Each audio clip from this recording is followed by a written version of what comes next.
नमस्कार। Latest geography GK यानी current affair के द्वारा अपना जोग्राफिकल नॉलेज जो है इम्प्रूव करते हैं। 17 जनवरी 1881 को British surveyor general George Everest ने हिमालय की सबसे ऊंची चोटी उसका सर्वे पूरा किया था। इसका नाम रखा गया माउंट एवरेस्ट। ठीक है, जिसकी ऊंचाई वर्तमान में 8,848.81 मीटर है। ठीक है, नेक्स्ट आता है भारत में पहली इलेक्ट्रिक ट्रेन कब चली। 3 फरवरी 1925 को मुंबई के विक्टोरिया टर्मिनल, वीटी बोलते हैं इसको, वहाँ से कुर्ला के बीच में चली थी भारत की पहली इलेक्ट्रिक बिजली से चलने वाली ट्रेन। अब यदि सबसे पहली की बात करें तो वो चली थी 16 अप्रैल 1853 को मुंबई से ठाणे के बीच 1853 को, और उसकी दूरी थी 34 किलोमीटर। नेक्स्ट इसी प्रकार से है, देश में पहली मौसम सेवा ये कब से शुरू हुई। मौसम रिपोर्ट यानी वेदर फोरकास्टिंग आप इसको कहिए, जो ये शुरू हुई थी 5 फरवरी 1861 से 1861 से भारत की पहली सर्विस। और इसी के आधार पर भारत में 1875 में IMD इंडियन मीटरोलॉजिकल डिपार्टमेंट जो नई दिल्ली में है उसकी स्थापना की, यानी मौसम विभाग की स्थापना की। यदि वर्ल्ड लेवल पे बात करें तो वर्ल्ड लेवल पे WMO होता है, वर्ल्ड मीटरोलॉजिकल डिपार्टमेंट। नेक्स्ट आता है 6 फरवरी को 1986 में डाक विभाग ने स्पीड पोस्ट सर्विस की जो सुविधा है वो शुरू की थी, ताकि तेज़ और टाइम पे डिलीवरी जो है पोस्ट की, या जो भी पोस्ट के माध्यम से सामान भेजा जाता है उसकी हो सके। नेक्स्ट इस क्वेश्चन से आप क्या सीख सकते हैं। ये सीख सकते हैं कि पश्चिमी विक्षोभ क्या है, कब ये आते हैं, कहाँ कहाँ पर इनका इफेक्ट रहता है। साथ ही साथ इस न्यूज़ पे खबर से आप भारत के सबसे प्रदूषित शहरों के बारे में जान सकते हैं। AQI क्या होता है इसका अध्ययन आप कर सकते हैं। ठीक है, तो WD इसको बोलते हैं वेस्टर्न डिस्टर्बेंस को, जो मेडिटेरेनियन सी से जो है जेट स्ट्रीम के माध्यम से भारत की ओर आते हैं। ठीक है, तो ये भारत में हिमालयी क्षेत्र में स्नोफॉल करते हैं और मैदानों में ये रेनफॉल करते हैं, और कभी कभी इनसे ओलावृष्टि भी हो जाती है। ठीक है, और ये जो रेनफॉल होती है रबी क्रॉप्स के लिए अच्छी होती है, जिसमें गेहूँ, सरसों, मस्ट, इसके अलावा चना, तोरिया आदि शामिल होते हैं। और इसको भारत में जो उत्तर भारत है इसमें मावट कहते हैं यदि बारिश हो जाती है तो। नेट आता है चीन में जो दुनिया का सबसे अधिक आबादी वाला देश है, 2011 की सेंसस जो हमारे इंडिया में हुई उसकी समय के अनुसार, अब वहाँ पर घटती हुई आबादी है वो एक प्रॉब्लम बन रही है। आप देखेंगे कि चीन में पहले सिंगल चाइल्ड पॉलिसी होती थी, जो लगभग 10 साल पहले उन्होंने हटा दी थी, यानी आप 2016 के आसपास कह सकते हैं। बाद में उन्होंने 2 बच्चे पैदा करने की इजाज़त दी, और 2021 में तो उन्होंने 3 बच्चे पैदा करने की इजाज़त भी दे दी। अब आप ये यहाँ पर सीख सकते हैं कि उन्होंने ऐसा क्यों किया। तो उन्होंने जो काम करने वाली यानी अर्जक पॉपुलेशन जिसको हम बोलते हैं वर्किंग पॉपुलेशन, उसकी जनसंख्या लगातार कम हो रही है वहाँ पर, इसलिए उन्होंने ऐसा किया। तो उन्होंने अनुमान लगाया है कि 2035 तक वहाँ पर चाइना में 60 साल से अधिक आयु की जनसंख्या 40 करोड़ हो जाएगी, जिसके कारण जो अर्जक पॉपुलेशन है उसके ऊपर वित्तीय बोझ भी पड़ता है, और वो जो गवर्नमेंट को फंड देने में भी कतरा रहे हैं।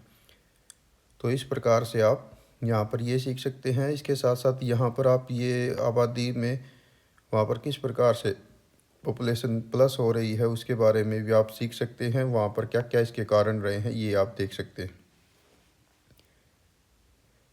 नेक्स्ट इसी प्रकार से इस क्वेश्चन से आप देखेंगे कि जो WD है उसके इफ़ेक्ट से किस प्रकार से स्नोफॉल होता है और किस प्रकार से रेनफॉल होता है। और अगर हरियाणा की बात करें तो जो नारनौल या हिसार ये वाला जो एरिया है साउथ वेस्ट हरियाणा, इसमें टेम्परेचर सबसे कम क्यों होते हैं, तो इस कारण को आप यहाँ से आइडिया लेके अध्ययन कर सकते हैं।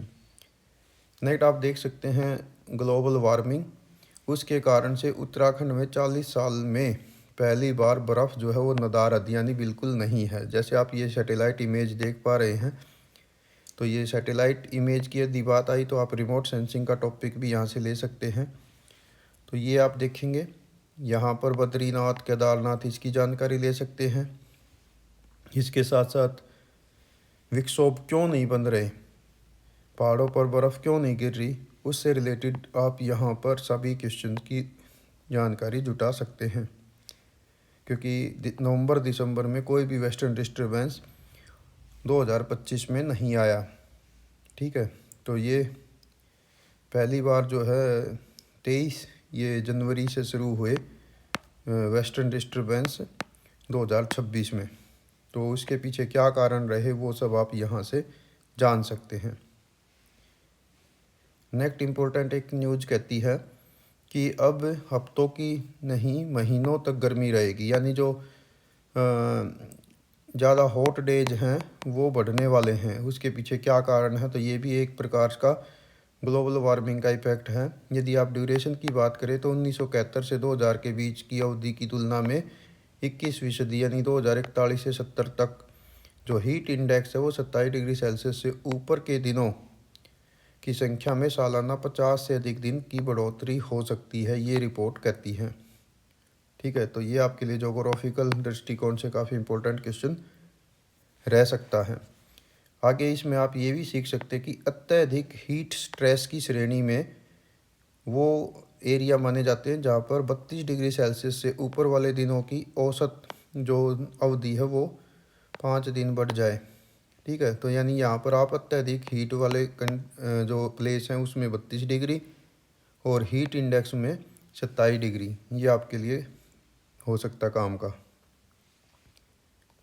इसी प्रकार से आप यहाँ से देख सकते हैं कि कोल्ड ब्लास्ट क्या होता है, ये आपके काम का है। इसी प्रकार से यानी एक ही झटके में बहुत तेज़ ठंड होना वो कोल्ड ब्लास्ट हो गया। इसी प्रकार से सामान्य तापमान क्या होता है, सामान्य से अधिक तापमान का क्या मतलब है, कोल्ड डे क्या होते हैं, ये आप यहाँ से सीखिए। ठंड का पीक ये क्या होता है, येलो अलर्ट, ऑरेंज अलर्ट ये क्या होते हैं।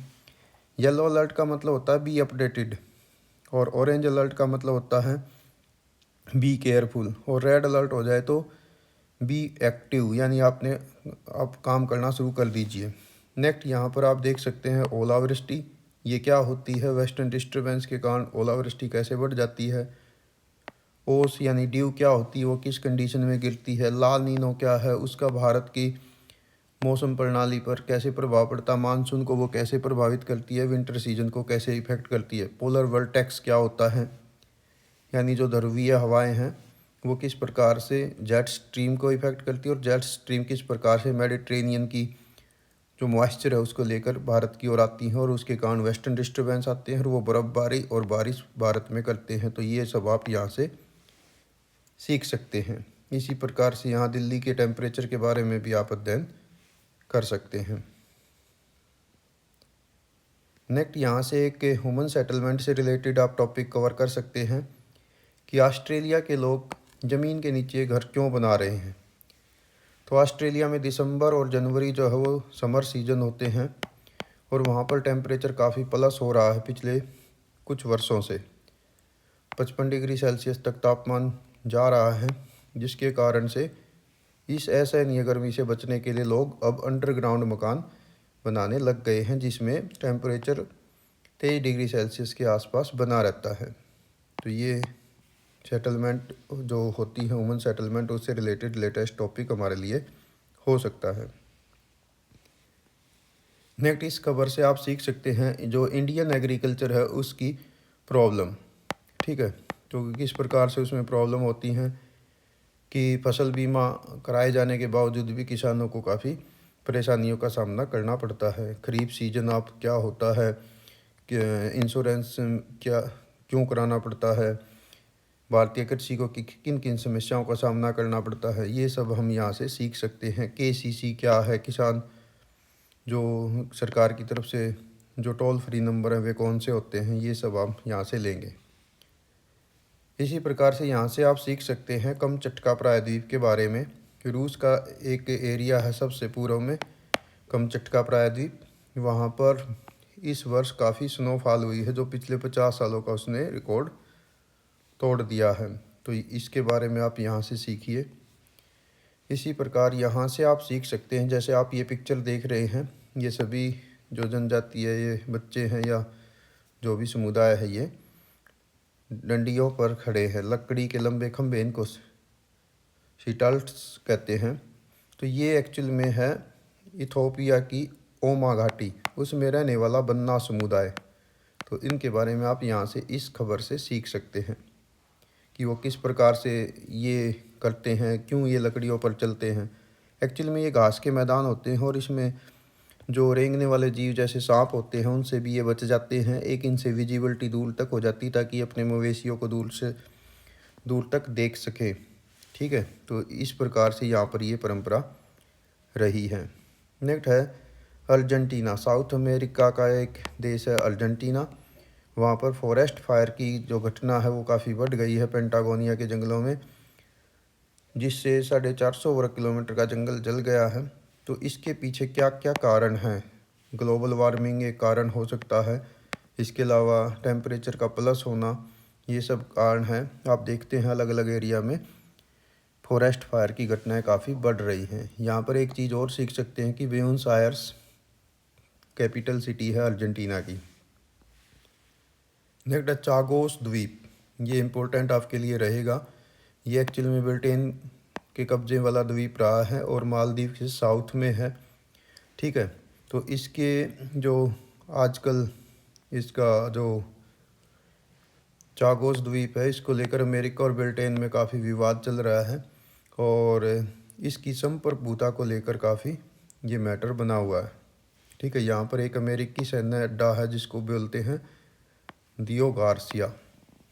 ठीक है, तो इसको आप पढ़ सकते हैं, ये करंट ज्योग्राफी का इम्पोर्टेंट टॉपिक रहने वाला है। इसी प्रकार से पैक्स सिलिका क्या होती है, ठीक है, इसके बारे में आप पढ़िए, क्योंकि सिलिकॉन आज की डेट में सबसे इम्पोर्टेंट जो मेटल्स हैं उनमें से एक हो सकता है, क्योंकि कंप्यूटर से रिलेटेड सारी एक्टिविटी इसमें यूज होती है, क्योंकि सेमीकंडक्टर वगैरह इससे ही बनाए जाते हैं। एआई जो काम करती है आजकल लेटेस्ट, तो वो भी इसमें कहीं ना कहीं जुड़ी हुई है। जैसे सिलिकॉन से याद आई तो इंडिया की सिलिकॉन वैली कहते हैं बेंगलुरु को, और वर्ल्ड की सिलिकॉन वैली कहते हैं कैलिफोर्निया को, अमेरिका में। नेक्स्ट ऐसी ही एक खबर है, भारतीय मूल के रामनाथन को जियो साइंटिस्ट का नोबेल प्राइज़ मिला है। तो ये 2026 का ये आपके लिए हो सकती है अच्छी। उन्होंने अच्छा किस लिए मिला है, तो तमिलनाडु मदुरई के जन्मे हुए ये व्यक्ति हैं और इन्होंने हिमालय के ग्लेशियरों पर प्रदूषण के प्रभाव को विश्व स्तर पर उजागर किया है। इसलिए इनको 2026 का जो रॉयल स्वीडिश एकेडमी है उन्होंने साइंसेज में इसको जियो साइंसेज का जो नोबेल है वो देने का ऐलान किया है। नेक्स्ट है जो हमारी जो रेलवे लाइन है उसका डेवलप किए जा रहे हैं, जिसके कारण से जम्मू कश्मीर में 7 लाख जो सेब के पेड़ थे वो काटे जाने थे, लेकिन सरकार ने रेलवे प्रोजेक्ट को अभी हाल फिलहाल के लिए रोक दिया है। और उसमें यहाँ से आप ये क्वेश्चन ले सकते हैं कि किस प्रकार से डेवलपमेंट के साथ प्रकृति को नुकसान भी होता है और किस प्रकार से हम उसको रीमॉडिफाई करके उनको बचा भी सकते हैं। तो ये आप यहाँ से सीख सकते हैं। नेक्स्ट है कोहरे। कोहरे से रिलेटेड है कि फॉग क्या होती है, मिस्ट क्या होती है, आप यहाँ से इनसे मदद लेके सीख सकते हैं। और मौसम की फोरकास्टिंग क्या होती है, कौन इसकी फोरकास्टिंग करता है, मौसम विभाग कैसे काम करता है, हल्की बूंदाबांदी क्या होती है, हल्की बारिश क्या होती है, ये सब आप यहाँ से सीखिए। आंशिक बादल ये क्या होते हैं, तो ये हो सकता है एक आइडिया हमें मिल जाएगा यहाँ से। नेक्स्ट क्वेश्चन कहता है वायु गुणवत्ता, ये हो गया आपका AQI। सर्दियों में वाहन और गर्मियों में धूल, ये बढ़ा रही है प्रदूषण। 2025 की ये रिपोर्ट आप इसमें सीख सकते हैं। तो इसमें आप पोल्यूशन से रिलेटेड खबरों के अध्ययन कर सकते हैं। एक हमें आइडिया मिल जाता है कि हम इसको टॉपिक बनाएं और इस पे काम करें। नेक्स्ट आप यहाँ से सीख सकते हैं जापान का शिनजुकू स्टेशन, जो सबसे बिजिएस्ट स्टेशन है, जहाँ से एक दिन में 38 लाख 38 लाख लोग जो है यात्रा करते हैं। सबसे व्यस्त है ये दुनिया का जो रेलवे स्टेशन है। यहाँ से 35 से 38 लाख लोगों का एक दिन में आवागमन हो जाता है। ये कोई छोटी संख्या नहीं है अपने आप में। 10 लाख से ऊपर यदि जनसंख्या होती है किसी शहर की, तो वो मेट्रोपॉलिटन सिटी कहलाता है, महानगर कहलाता है। यहाँ से तो उससे 3 गुना जो है पॉपुलेशन एक दिन में क्रॉस हो जाती है। यहाँ पर 36 प्लेटफॉर्म्स बनाए गए हैं। नेक्स्ट आप इस पिक्चर में देख पा रहे हैं, ये रंग बिरंगी जो आपको दिखाई दे रही हैं हवाएं, ये एक्चुअल में साड़ियाँ हैं जो अंगूर की खेती के ऊपर फैलाई गई हैं। तो इससे आप सीख सकते हैं नंबर 1 कि अंगूर की खेती कहाँ होती है। वैसे अगर वर्ल्ड लेवल पे बताएं तो भूमध्य सागरीय प्रदेशों के चारों ओर इसकी अंगूर की खेती होती है। भारत में जो मध्य भारत है वहाँ पर अंगूर की खेती काफ़ी होती है और इसको तेज़ धूप से बचाने के लिए ये साड़ियाँ इसके ऊपर फैलाई गई हैं। नेक्स्ट आप यहाँ से डेस्टिनेशन अर्थ, इसके बारे में थोड़ा बहुत पढ़िए। नेक्स्ट है जो देश में नेशनल हाईवे हैं उनके ऊपर आप आमतौर पे टोल्स देखते होंगे और यहाँ से सीख सकते हैं। नेशनल हाईवे देश में बनाती है NHAI, जो 1995 में बनाई गई एक संस्था है, सेंट्रल गवर्नमेंट की है। और इसके ऊपर जो टोल होते हैं, तो देश में पहले 2 टोल ऐसे बनाए जा रहे हैं जिन पर कोई भी बैरियर नहीं होगा, बैरियर फ्री टोल। तो ये आपका करंट GK हो गया जोग्राफ़ी से रिलेटेड। तो क्योंकि ट्रांसपोर्टेशन भी जोग्राफ़ी का इम्पोर्टेंट हिस्सा है। इसमें नंबर 1 गुजरात में सूरत और दूसरा हरियाणा में घरोंडा, करनाल में है ये। तो यहाँ पर जो है इस प्रकार की जो AI टेक्नोलॉजी है या हाई स्पीड जो GPS लेस हाई रेजोल्यूशन कैमरे लगाए जाएंगे, जो दूर से ही गाड़ियों को स्कैन करके उससे ऑटोमेटिकली जो है डिटेक्ट कर लेंगे। इसको बोलते हैं automated number plate recognisation system. ठीक है, तो इसके द्वारा ये सारा गाड़ी को रुकने की ज़रूरत नहीं पड़ेगी। सूरत में जिस हाईवे पे है ये NH48 है और जो घरोंडा में है बस्ताड़ा टोल प्लाज़ा, यहाँ पर NH44 है, जो देश का सबसे लंबा हाईवे भी है। नेक्स्ट है 7 माउंटेन्स, किस पहाड़ को कहा जाता है, किस पहाड़ की चोटी को कहा जाता है, तो वो आप यहाँ से सीख सकते हैं। ठीक है, तो वो कहते हैं K2 शिखर को। सेवेज 7 कह गया होगा मैं, सेवेज माउंटेन K2 शिखर। K2 शिखर जो है वो जम्मू कश्मीर में है और 8611 मीटर इसकी हाइट है। ठीक है, इसको गॉडविन ऑस्ट्रिन भी कहते हैं। दुनिया की सेकंड हाईएस्ट पीक है ये माउंट एवरेस्ट के बाद। नेक्स्ट आप लातूर के बारे में सीख सकते हैं, ये महाराष्ट्र में है। ठीक है, ये भी ज्योग्राफी में इम्पोर्टेंट रहा है। नेक्स्ट है ड्रोन टेक्नोलॉजी। तो नंबर 1 तो ड्रोन ये जो है आपका उसमें आ जाएगा रिमोट सेंसिंग में, उससे रिलेटेड है। और दूसरा है आप यहाँ पर इम्पोर्टेंट सीख सकते हैं श्री गुरु रामदास जी इंटरनेशनल हवाई अड्डा कहाँ पर है, तो ये है अमृतसर में। ठीक है, और गुरु रामदास जी ने अमृतसर शहर की स्थापना की थी, तो उनके नाम पर श्री गुरु रामदास जी इंटरनेशनल एयरपोर्ट जो है ये वहाँ पर है। नेक्स्ट जो पीर पंजाल है, इसको लेकर कंट्रोवर्सी बनी हुई है। ये भी जोग्राफ़ी जीके ही मैं इसको कहूँगा कि कम से कम इस माध्यम से हम पीर पंजाल नंबर 1 ये कहाँ पर है, तो ये J&K में है। दूसरा है कि ये जो पीर पंजाल है इसको लेकर क्या विवाद चला हुआ वो आप यहाँ से पढ़ सकते हैं। ठीक है, इसको पांचाल देव कहा जाता है, पर्वत श्रृंखला है। और यहाँ पर पीर यानी संत पंजाल इसको कहा जाने लगा समय के साथ साथ, और धीरे धीरे ये जो है ये सभी लोग इसमें ऐसा, सभी आप किताबों में भी इसको पीर पंजाल के रूप में आजकल पढ़ते होंगे। ठीक है, तो ये आप पढ़ सकते हैं क्योंकि ये करंट में है और जोग्राफ़ी का टॉपिक है। हालांकि पॉलिटिकल इशू तो वो एक अलग विषय है, हम अपना केवल जोग्राफिकल बात करते हैं। नेक्स्ट चंद्रा और भागा, इसके बारे में यदि मैं आप बताऊं तो यदि आपको याद हो मनाली से आगे हम जब जाते हैं तो अटल टनल आती है। अटल टनल को पार करते ही एक रिवर आती है, उसको चंद्रा कहते हैं। दूसरी रिवर भागा आती है जो तांडी नामक स्थान पर मिल जाती है। तांडी से आगे ये चंद्रभागा कहलाती है, यानी वहाँ से इसका नाम पड़ जाता है चेनाब।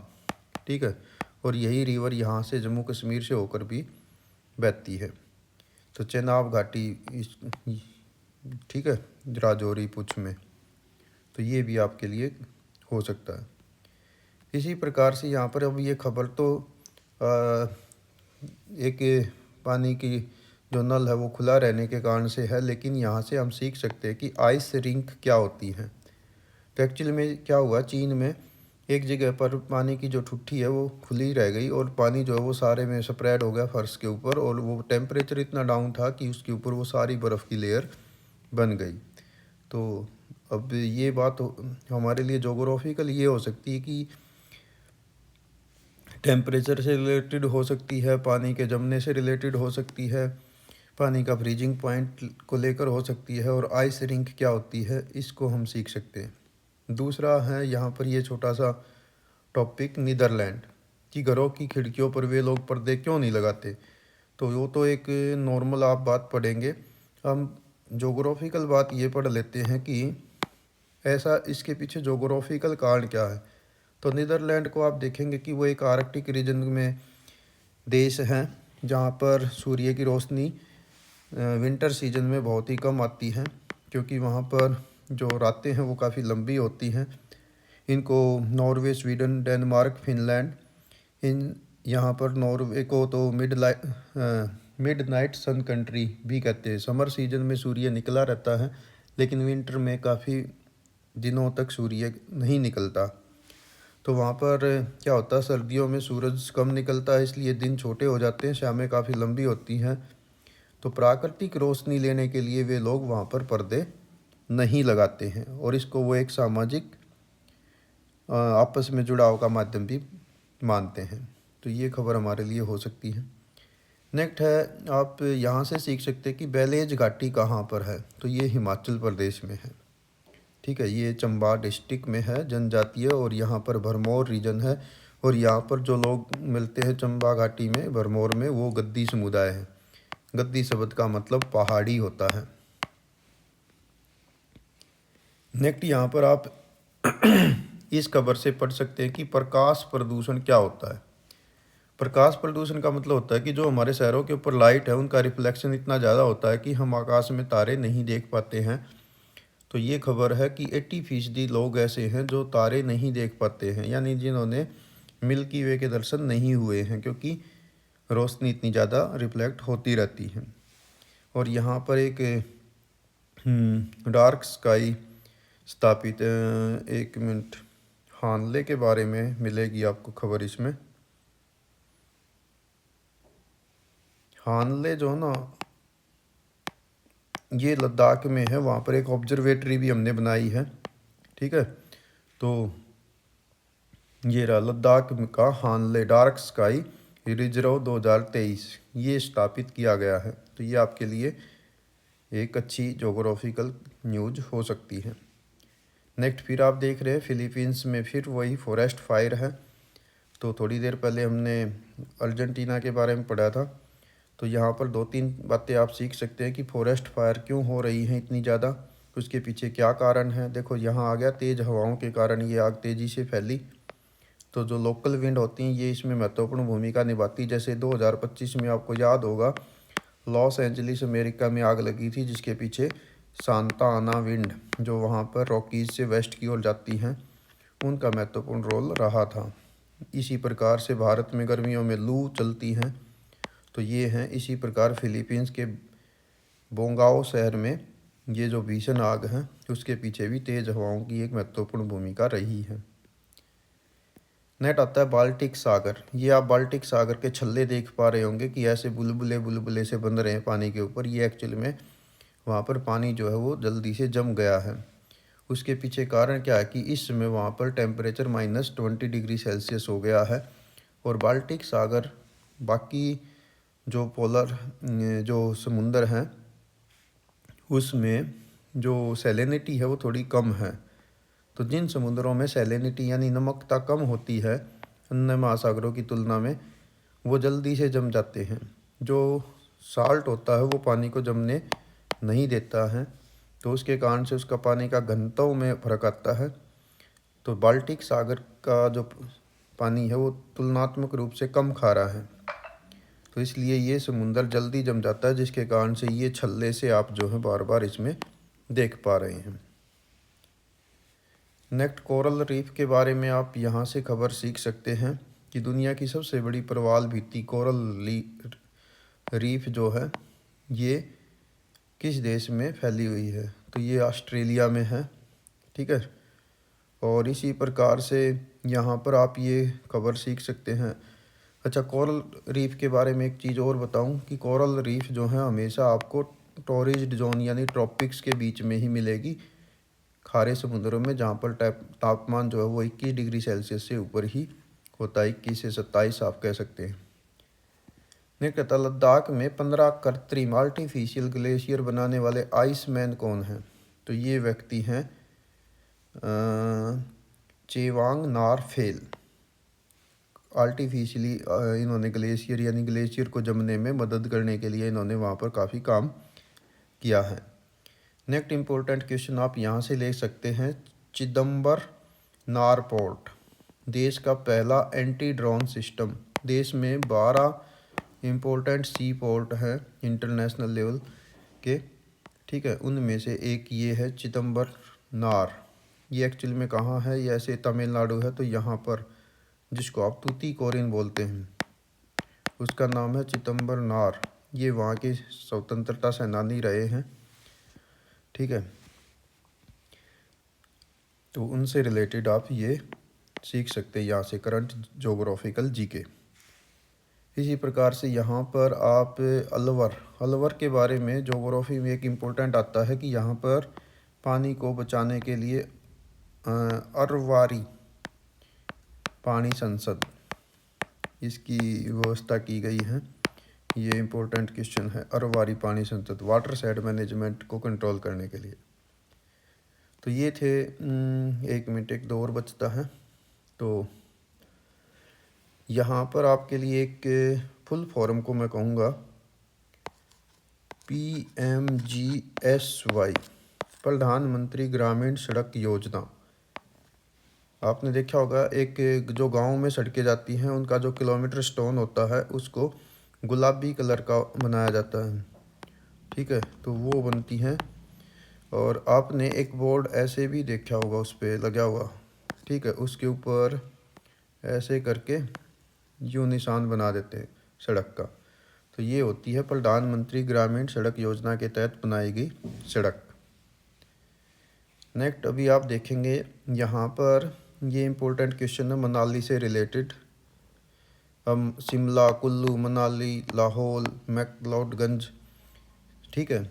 अब यहाँ पर आप नंबर 1 तो देखेंगे स्नो टूरिज़म कि स्नो टूरिज़म क्या होता है। जैसे ही बर्फ़ गिरती है तो बहुत सारे लोग बर्फ़ को देखने के लिए चले जाते हैं। अब इसमें प्लस और माइनस आप सीखिए कि पॉजिटिव क्या है, नेगेटिव क्या है। अब प्रकृति ने तो अपना काम कर दिया, काफ़ी बर्फ़ वहाँ पर गिरी, लेकिन 3 किलोमीटर तक चलने के लिए 3 घंटे अगर लग रहे हैं तो ये नेगेटिव पॉइंट भी हो रहा है, क्योंकि ओवर क्राउडेड हो जाते हैं और पहाड़ों की जो कैरिंग कैपेसिटी है वो इतनी ज़्यादा नहीं होती हैं। तो ये आप यहाँ से सीख सकते हैं। जो हिली एरिया में कौन सा पर्यटन स्थल किस राज्य में है वो आप यहाँ से सीख सकते हैं। तो इस प्रकार सोलांग नाला कहाँ है, ऐसे कोई भी जोग्राफिकल पॉइंट आप यहाँ से ले सकते हैं। ऐसा ही जैसे आप ये देख रहे हैं अमूल, नंबर 1 इसकी फुल फॉर्म क्या है, आनंद मिल्क यूनियन लिमिटेड, ये गुजरात में है। ठीक है, नेक्स्ट यहाँ चीन की दीवार के बारे में आप पढ़ सकते हैं कि ये किसने बनवाई थी। तो ये सम्राट चीन सी हुआंग ने बनवाई थी। इसकी लंबाई कितनी है, 21,196 किलोमीटर। ठीक है, तो ये यहाँ पर, और ये दुनिया का मशहूर पर्यटन स्थल भी है। तो ये टूरिज्म से रिलेटेड आपका टॉपिक हो जाएगा। नेक्स्ट यहाँ पर आप पढ़ सकते हैं बलूचिस्तान के बारे में। ठीक है, तो बलूचिस्तान के बारे में आप यहाँ से मैं कहूँगा कि ये वाला हमारी जोग्राफ़ी का हिस्सा इम्पोर्टेंट हो सकता है। नंबर 1 ये मैप, दूसरा कि बलूच शब्द का मीनिंग क्या होता है, मुर्गे की लग्गी इसको बोलते हैं। और तीसरा आप यहाँ से ले सकते हैं कि यहाँ की आबादी कितनी है। ये पाकिस्तान की कुल आबादी का 5.5 है, और कुल पाकिस्तान के एरिया का 44% हिस्सा जो है ये बलूचिस्तान आता है। तो ये जोग्राफिकल जानकारी आप यहाँ से ले सकते हैं।